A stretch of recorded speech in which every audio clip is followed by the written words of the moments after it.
Kadang ada orang lebih baik menahan diri untuk menjaga perasaan ketimbang melampiaskan isi hati dengan pertanyaan. Memang sih kita penasaran dan mau bertanya.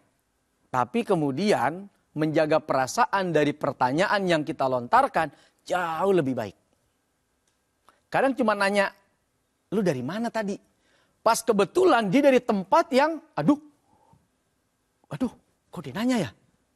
Kita nggak tahu tuh. Pertanyaan itu sebetulnya normal. Tapi karena dia habis pergi dari satu tempat yang tidak normal, kemudian bisa menyakitkan, bisa menyinggung, dan bisa membuat tidak nyaman.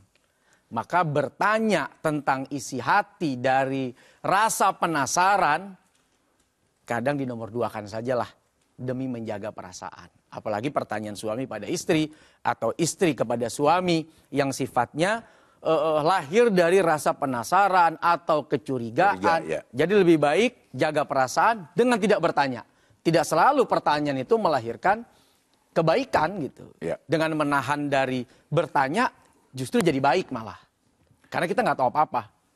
Tapi kan akhirnya dia berbohong terus si suaminya. Misalnya si suami lah misalnya ditanya habis dari mana gitu. Ternyata memang benar habis dari mana-mana yang istri nggak senang gitu. Ya. Nah gimana tuh Ustadz? Nah demi menghindari suami dari dosa berbohong, maka istri jangan nanya. Tapi kalau istri nggak nanya, ntar suaminya berdosa terus berbohong. Karena ini tempat sebenarnya nggak boleh dikunjungi.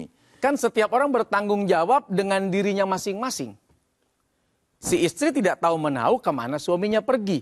Melakukan apa dengan siapa, si istri nggak tahu. Secara hukum dia terbebas dari pengetahuan itu kan. Ya, karena nggak tahu. Karena nggak tahu. Dan si suami udah gede loh. Udah balik. Ya. Nah karena ditanya, akhirnya suami bohong. Karena menyembunyikan fakta. Kalau nggak ditanya, suami juga bohong. Nggak bohong dong. Karena? Yang ada kalau dia melakukan di tempat yang salah, melakukan dosa, cukup satu dosa itu. Tapi karena ditanya, jadi dua. Gara-gara kamu tanya, dia bohong. Dapat dosa bohong. Maka menyelamatkan suami dari kebohongan, jangan ditanya. Tapi selama itu juga jadi si istri dihianati dong sama suami. Kan itu hal yang tidak boleh dilakukan. Nah, soal pengkhianatan, itu kan tanggung jawab si pengkhianat. Kita kan yang dikhianati. Secara hukum, apa salahnya kita? Malah dapat pahala berlimpah. Karena kita dibohongin. Kita dihianatin. Dan kita nggak tahu tapi. Dan kita nggak tahu. Dan nggak perlu tahu. Dan nggak perlu cari tahu. Selama fisiknya, wujudnya, yang kita lihat, yang kita dengar, yang kita ketahui. Dia baik-baik saja. Ya baik sudah orang ini.